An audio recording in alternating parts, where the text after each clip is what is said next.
My grandmother was my first source of inspiration. My grandmother wanted to become a doctor, and she never could because of the apartheid system, but she made it a point that all her kids would get good, proper, formal educations. My mom, she graduated with a BCom in stats and information systems. I always had this yearning to continuously learn and to go further than what my mom went. I'm going to be completely honest. I got stuck in the trap of not knowing if I was enough.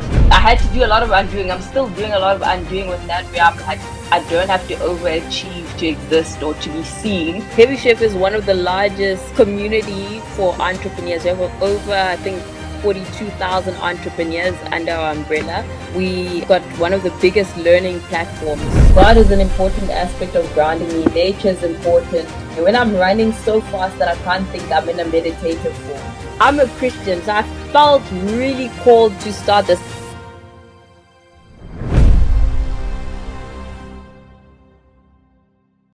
All right, so let's jump into it. How are you doing, Ma'am I'm Novazi? I'm good. It literally feels like yesterday when we were at UCT, but yeah, it's been a very interesting year for me. Lots of movement, lots of changes, but I think overall I'm very good. Like I'm in a good place. And yourself? I'm good. I'm good. I am enjoying Cape Town, and I think everything's pretty standard like right now. So nothing to complain too much about. But yeah, and actually on that Mm-hmm. note, because I'm in Cape Town and I know you're always moving between places. Where are you? Where in the world? Where in South Africa are you? So I'm in Cape Town. I actually just came back from Joburg. I'm in Cape Town till about next week, Friday. Then I'm off to Bloem for a bit and then Johannesburg. And then possibly Northern Cape to go visit my family. Oh, lovely. Yeah, you were always on the road, and it's interesting to see you be so busy, but also juggle so much. Like how do you do that? I think starting off the podcast with "How are you" is literally my segue to figuring out how you navigate that hectic lifestyle. To be honest, I struggled. So I will say I've pretty much been living like a nomad since July. So I packed my things in storage, left the apartment. My car is like permanently parked at my mom's apartment, to allow me the flexibility because it just didn't make sense to have an apartment anymore. And so I had to like figure out what does routine look like and what does home feel like, because that's the first grounding. Like you need to have like a set routine and you need to feel settled. So I think being a nomad, like having to up and uproot and then go to certain places, it can be very destabilizing when you've got like a hectic timetable and you're juggling a lot of things. So for me, the first thing I was like, okay, wherever I go, I must always park myself close to where there's a running base for me. So a park or something where I can run. So running is important. The second one is like a proximity to nature. So I must have that throughout the week. And these ground me and they level me and they help me to be able to cope. The minute I cut out physical exercise, I can't juggle all the things that I need to juggle. And in saying that, I've had to make sacrifices to be able to juggle everything that's on my table. That's including dating life. It's including I've got less time for family and friends, and I guess I'm lucky enough that I have friends and family that understand that, so they can be accommodating to my schedule. I'm like, I can't take calls during this time. Call me after 8 or call me between this time.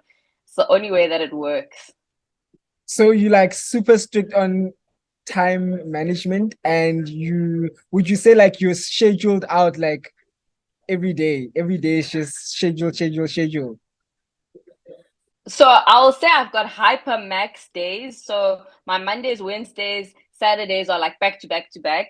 Tuesdays, Thursdays, and Sundays have and Fridays have leeway. So they're not back to back. But things that I do, like family is important. So my mom, I've scheduled calls. She can only call me after 9 o'clock. So 9 to 9:30 is always fixed for my mom, and she understands because like if somebody spontaneously calls me at 11 o'clock when it wasn't scheduled, then you'll just hear the panic, like I'm busy with this, I'm busy. So I can't give you my time and devotion. But with that being said, even though my schedule's back to back, I only put it like that if it energizes me. I will not fill up my plate with things that I feel like are draining me.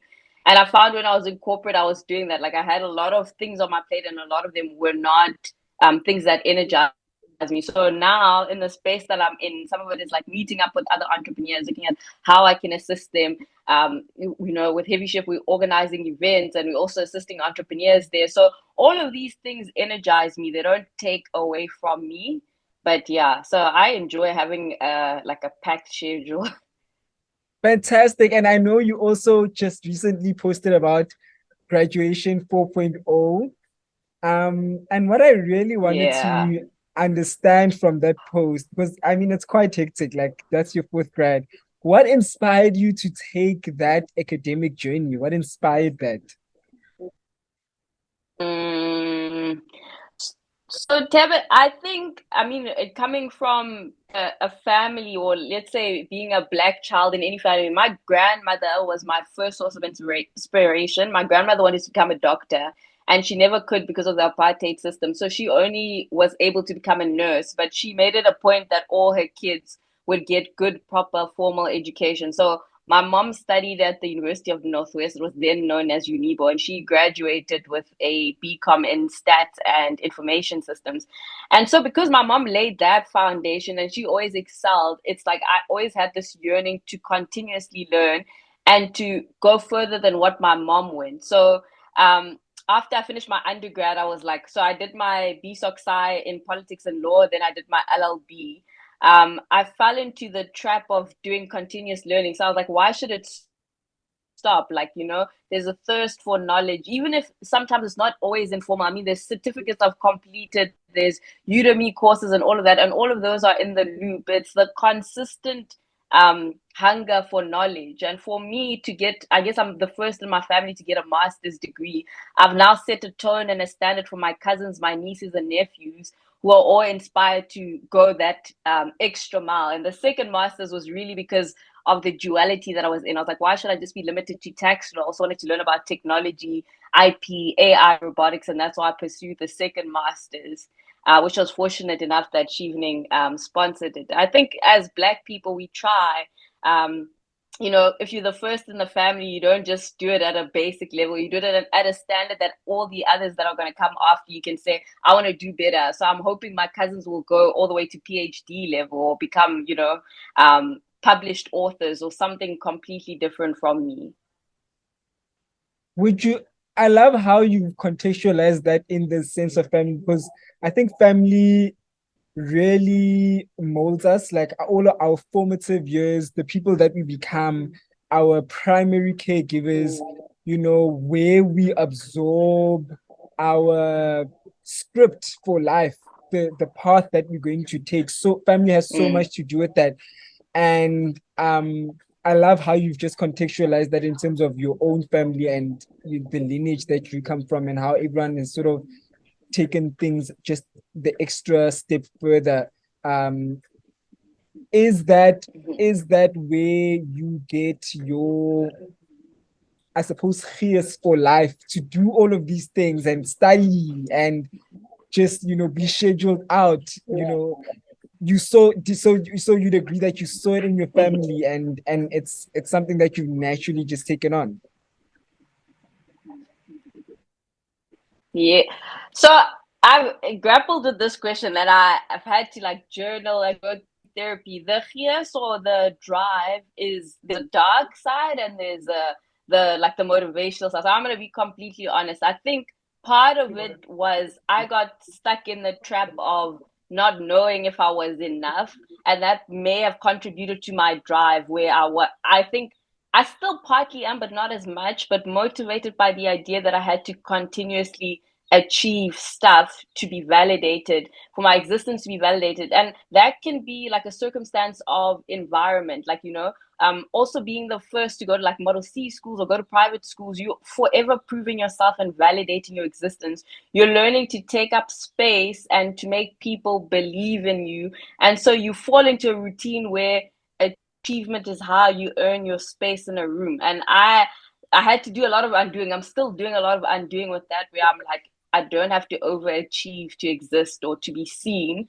Um, and then the other part comes from the fact that I was raised by a single mom. So, like, my mom's drive is insane, Tebe. Like, to be able to raise two kids on your own and still be, my mom's a software engineer, to be in a space that's like male dominated and it's a space for white people. So to see her drive, I cannot underachieve. Like, I've seen how hard she's worked.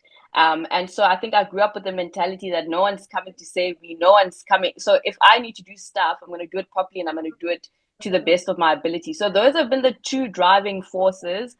And I think, like, understandably, because I'm still rooted in communities that are under resourced, that I'm dealing with entrepreneurs form, and so I need to go at it at 110% because either, like, based on how I perform, can create a perception of other people's goals. It's still the case that you, as a Black person, taking up space in a space that sets the tone for every other Black person that's going to occupy the space that you're in. So how can I not try my best when I know that that's on the line?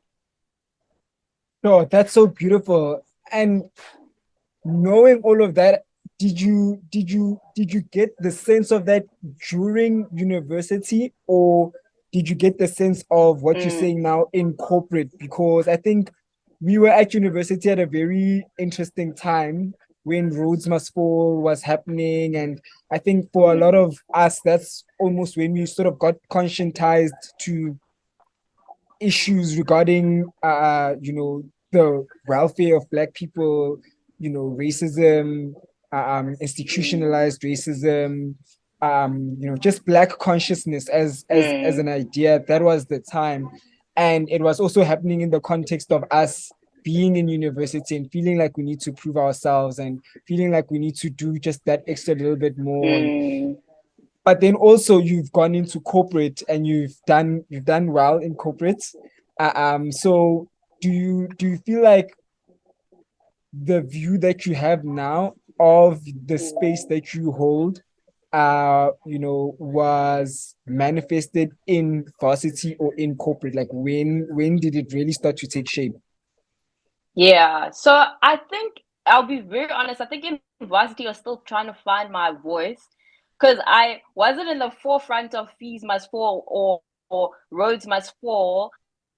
I There were topics that I strongly felt close to, but I just felt like politics were not the route that I was going to go through to actualize the change that I wanted to bring. And at the time, I was chilling a lot with entrepreneurs, and I had started like our first social entrepreneurship initiative with Andre and Gregory. And Indaba, which was Cool Shacks, looking at how can we change, the situation around shack fires in Imizamo yetu. So I guess that was my first taste, but because I hadn't found my voice, I think I hadn't actualized it. So I think the seed was planted definitely in varsity. And by the time I got to corporate, I was so dissatisfied with how corporate was so far behind. My experience of articles for me was tragic. And I know it still continues in some law firms where, as a Black person, you're not empowered.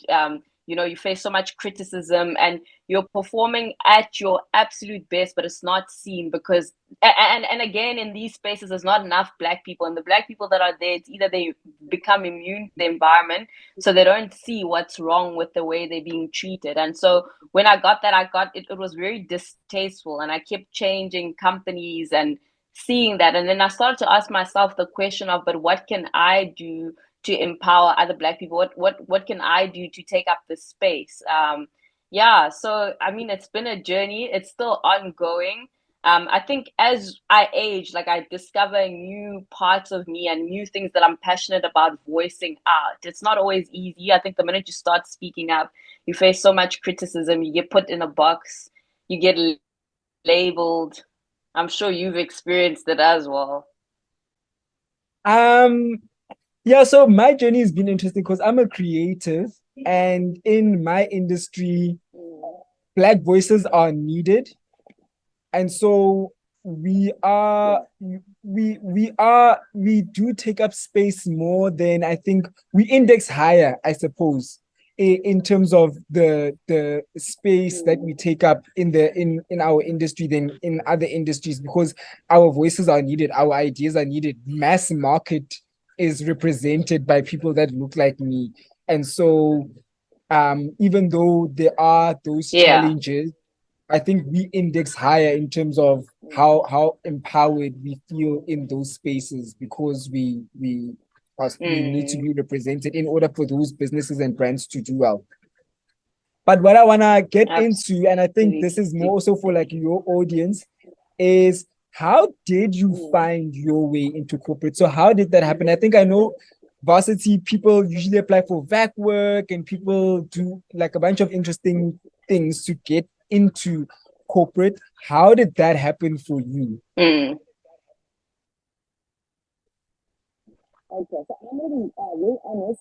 Like I had like a potential contract to do my articles. So in order to qualify to become an attorney, you need 2 years of articles with the company. So that was supposed to happen in my what you call it, fourth year, because I did a 5 year degree stream. So in my fourth year, my marks dropped. I was going through the most, and that contract didn't fall through. Now in final year, I then decided I was just gonna go off route a little bit. So I actually started in risk management. The first company I worked for was SRM. And for me, starting at SRM was incredible. I mean, it set the bar so high because I think 3 months into working for SRM, I had an honest conversation with my director then. And I said to her, I think I need to go and do my articles. Like, as much as I like risk management, I still feel a calling that I need to finish what I started. And she was so accommodating. She was like, should we book boardrooms for interviews? I never had to lie that I'm flying to Joburg for a job interview. She was like, if you feel like you're in the wrong path, I want to be supportive of that journey. And I'm still in touch with her. So you can imagine if that's your first job, it sets the standard like, oh, all managers are understanding. You can be absolutely honest about where you are. So I left SRM and then moved to Joburg around 2018, joined a medium sized law firm there. And my word, I was shocked. Articles were a struggle. But I faced all sort of things, like from feeling like I was incompetent, feeling like I was made to feel stupid essentially.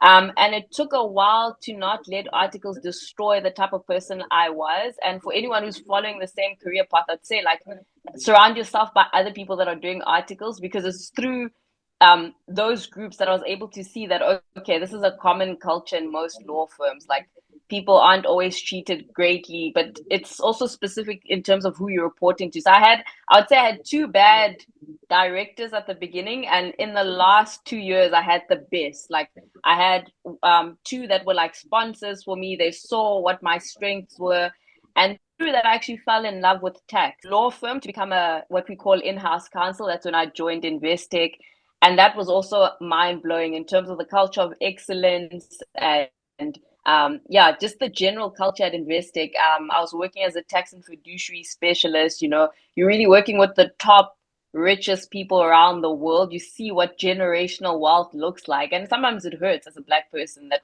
there's so few of us that are there. And then I took a break to go study in London, and again to attest to Investec's culture. When I left, they were like, "We'll keep your job." And my manager, even when I said, because you can imagine, I got my scholarship 6 months into being at Investec, so I was like, "There's no ways that any company would be like, it's okay, you can leave and you'll come back after a year." But they were like, "Look, this is a great opportunity. We wouldn't be the company we are if we didn't say go and pursue it, because those skills will add to us." And so I left, came back, yeah, and so yeah, after a year, I've decided to leave because I wanted to pursue a more entrepreneurial route to my career. So it's been up and down. It's not a fixed line. And how would you say your experience in corporate has benefited your entrepreneurial journey? Jana, take us through that. Sure. So I will actually say, when I was at the law firm that I was practicing at in Johannesburg, that's when I actually started my engagements with Heavy Chef.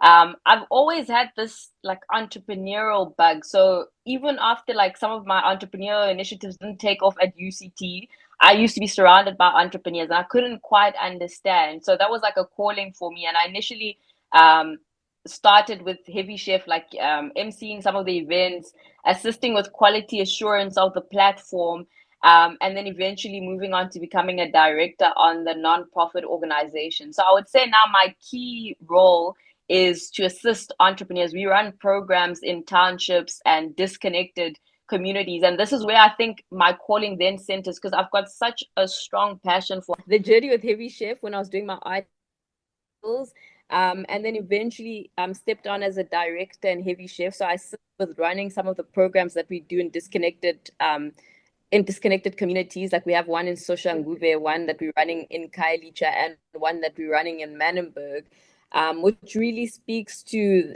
what I was speaking about earlier, like being passionate about how can I empower other Black people, especially in business. I think what corporate, coming back to your question, what corporate taught me is that like our means as Black people to intergenerational wealth doesn't lie in us becoming employees. And for people that want to become employees, by all means be, but I think it's important to always have a side hustle or a backup, diversify the source of income. So I decided like my core focus was going to be like ask the question of how can I help other entrepreneurs to succeed in this space so that they too can own large enterprises that are like 100% Black owned. And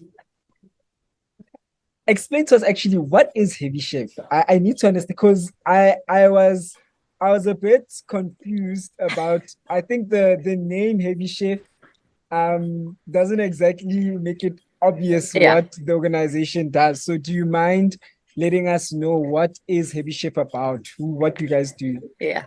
You're not the only one. That name throws everyone off. We have to always start an event and be like, this is not a cooking show. So if you were hoping to get like recipes or cooking tips, you're in the wrong room. But Heavy Chef was started by a guy named Fred Rode, Mike Pike, and Louis Janssen van Rensburg. So the name Heavy Chef comes from the saying, never trust a skinny chef. So we invest in people who walk the walk, talk the talk, eat their own food. And that's where the name comes from. But essentially, Heavy Chef is one of the largest community for entrepreneurs. We have over, I think, 42,000 entrepreneurs under our umbrella. We have got one of the biggest learning platforms. So our learning platform is basically videos for entrepreneurs. So we believe like instead of going to go get an MBA or like registering for a course, why not come onto a platform where you can learn lessons from other entrepreneurs that have walked the same path? So if you want to know about marketing, we have like marketing people with their own marketing companies that teach lessons on marketing or cloud accounting or whatever the case might be. The second half of it is run by the non-profit organization, which is where I sit. The NPO of Heavy Chef has one of the longest running researches on the state of entrepreneurship in South Africa. So we conduct a lot of research to find out like what's making entrepreneurs successful. Are they able to adopt certain technologies? How are they performing, financially? What are their difficulties? How are they dealing with mental health?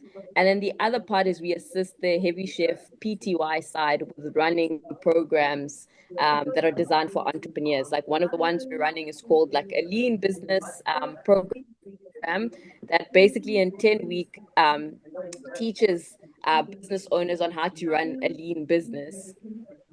I love the name now. It makes so much sense. Before it was quite confusing, but I get it Yeah. now. Yeah. Um, Now let's jump into Mm-hmm. navigating the 20s. What inspired you to start your podcast? On top of everything else that you were doing, you literally were like, okay, Yes. I'm also going to do this. What inspired you starting navigating the 20s? Yeah.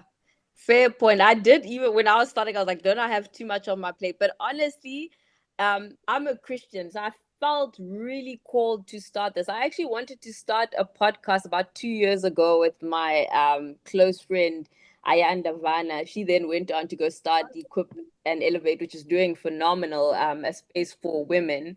But what happened was through all my challenges of corporate and just being in my 20s, I was like, am I the only one? So it was like a selfish quest for answers where I'm like, why am I the only one who's struggling with these questions, or like why don't I have my career figured out? Like at this point, I should have been like, I don't know, a senior associate in a law firm. It feels like every 2 years we're changing, we're facing new battles. Why am I not married with 3 kids or whatever the case might be? So all those questions were around navigating the decade that is my 20s. And I realized that a lot of other people were facing similar challenges. And I wanted to get their perspective in terms of how they were dealing with it. But at the time, I was like, you know what? I don't think I should start a podcast immediately. So I started the newsletter, which I was also fortunate to have you as a co-writer on it, which was just basically laying the foundation where I thought in writing form. I actually took my journal and some of the things I was journaling about and turned them into articles, and then invited people who were,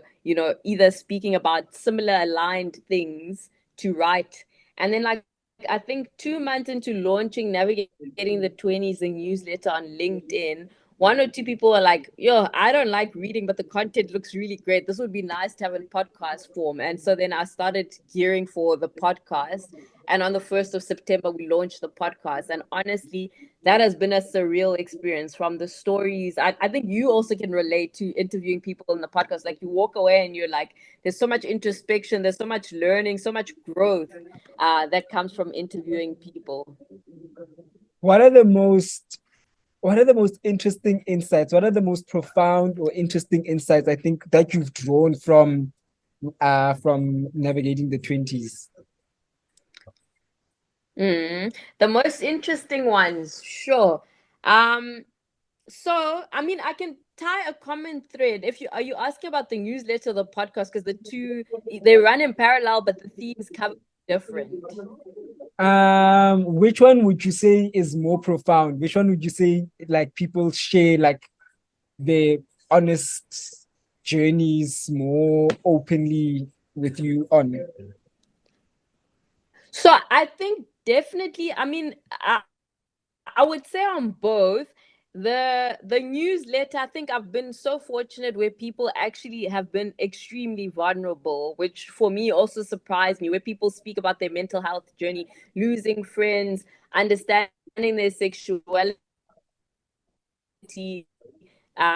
navigating corporate as queer. And these aren't conversations that I would openly find on LinkedIn. Like, you find them on other blogs. So I think it's been nice to integrate that into the newsletter, where LinkedIn is a formal space, but people feel open enough. I mean, again, remember, I tag these people, the co-writers, on their page, so their colleagues, their companies see this. And I have to say that I didn't expect to get the brutal honesty that I got and the vulnerability. And for me, that's been what's making the newsletter so amazing, that people really bare their souls. And it's great because other people that are facing similar challenges can literally read through that and feel like, you know what, I'm not alone, and I will come out from this in the end. And even on the podcast side, like my first guest, for me, her story blew me away. She was working in corporate, Lona Mlonzi. She got shot 9 times in Nyanga. And when she got out, oh, and I mean, there's even like weird things in between that. She got After she got shot, the taxi driver still had the decency to argue with her to say she doesn't have enough money to get into the taxi, but thankfully, like, let her in and then dropped her off. But when she got out of the hospital bed, she said like it was an awakening for her. She realized she was always an entrepreneur, but she was existing within corporate, and she used her entrepreneurship journey to be the first ISP provider in South Africa at 28. And through that, she was like, how can my company assist with the high crime rates and the GBV that's taking place in our community? And so, she thought, like, by providing affordable internet prices and also having a data engine that collects data around safety and the issues that communities like Nyanga face, would assist the community. So the common theme has been like, with studies, like a lot of people studied to go into a specific profession and ended up not going into that particular profession. And I think I was also grappling with that, where I was like, I need to stay a lawyer my whole life because I'm going to spend 5 years studying this. So I must be committed to just being a lawyer. And a lot of them allowed themselves to transition. And I think in one of my episodes, my Shodi said it really well. She said, we are called to do what we need most. And I didn't, it only clicked after the podcast where I'm like, the minute you do that thing that you wish somebody had showed up for you to do, is the part when you excel. So like, whether it was like growing up as a black kid and no one took space for black people, made the space comfortable. When you start to step up and you do that for other people, then you're really walking in your calling. So at the intersection of what your community needs and how you expected people to show up for you lies like your ikigai in a sense. So when I looked at all my podcast guests, that's all they were lining. Like there were people actually studied to become an architect. He studied all the way to master's level, and he became a CrossFit coach and a CrossFit athlete. And at the time when I interviewed him, he was speaking about how he wanted to become the best and that like Africa is not known in that space, right? So for him growing up, the CrossFit athletes were all coming from the to see people showing up how they wanted other people to show up, or people taking space the way that they wish people would take space when they were younger is phenomenal. And the last one is like around community, that you can't walk this journey alone. That community comes in different, sometimes your family is not really the community that you need, or they're not supportive journey. And I think in the podcast, Sia highlighted that very well, where he said his clients essentially became his community. That's who he spends Christmas with. And for some people, it's fitness communities. So yeah, I guess those have been the two. And then the third one is the theme of multi-potentialized. I think throughout, most of my people, even if they don't call themselves, and I remember you interviewed Oyama as well, who said she's a multi-passionate people. All the people I've interviewed, to some aspect or not, whether they acknowledge it or not, I see them as a multi-potentialite. They are taking up space in different passions, and like there's no one that I've interviewed that only says, "Oh, I do medicine and that's all I'm passionate about doing." Like we all have our fingers dabbled everywhere. I love that word multi-potentialite, and I think I'm going to start using it in substitute for multifaceted, etc. Because Yeah. it just it it feels more appropriate. It feels more, I don't know. There's something about it that really is starting to click with me. But Mm, on another note, while we're speaking about potential, multi-potentialite, do you have a yeah. spiritual practice? Do you have something that grounds you? You've said that you're Christian. Um, Mm, you know, what, how do you how do you keep your feet on the earth, and how do you connect with other people? How do you yeah. also make sure that your reserves are not depleted while you are in the world being Zinhle, you know? Yes. Sure. That's a tough question, but it's a good question. I think I have multiple things that I do. One is going home, like going to my grand's house. And I think being in rural communities reminds you of where you come from. So, like, like, you know, uh, the basics. So where my grandmother is, it's more like a farmland. Seeing like the cows pass and all of the mundane stuff always reminds me that I'm never better than. So like for me, like whether I see cleaners or security guards, I'll never walk the streets or walk into a shopping mall feeling like I'm Queen Elizabeth and they're nothing, because I remember where I come from. So I think that has grounded me and kept me on my feet. But also, I mean, tying in with being a Christian is understanding that it can all be taken away from me at any point, which also feeds the thirst to, while I've got the platform, while I've got the time, to hit every high note, whilst I still can. And when you speak about replenishing myself, it comes in different forms. I have days where I just choose not to speak to anyone, and that's how I refill my cup. Um, so I'll have a day where I'll start off, the first person I'll call is my mom. I'll put my phone on flight mode. Um, Interaction with nature as well does that. So I find, I don't know if I'm the only one, if I don't interact with like parks or green areas or go to the beach, I feel depleted. So I try find my shoes and I feel the grass, and that just reminds me that there's a bigger being. Like as much as if I feel like my life is falling apart or whatever I'm doing is too much, like I just go, but the universe is so much bigger than whatever I have. Watching the waves just roar, and then I'm like, you know, look how huge the wave is in comparison to I am. I think that just brings me back into perspective. I do have practices like mindfulness that I do. Journaling is so important for me, just puts things into perspective. So yeah, I think those are the main ones. Like, God is an important aspect of grounding me. Nature is important. And like meditation, I don't meditate the conventional way. When I'm running so fast that I can't think, I'm in a meditative form. So for me, that's meditation. And I run every morning. I try. I always try, like, that's the one thing I try not to compromise, because it just gives me clarity of thought and it allows me to start my day on a high. So without the sport, I would probably also collapse. Zinhle, thank you so much for giving me an hour of your time almost. I really wanted to talk to you and share this Yeah. conversation with my audience because I think you are such a wonderful example of someone who wears so many hats, does so many things, is a multi-potentialite, and does it all so effortlessly, so gracefully. So you carry it well. You just really carry it well. And I think I'm even inspired by just the way that Thank you carry you. everything that you do. So thank you for your time.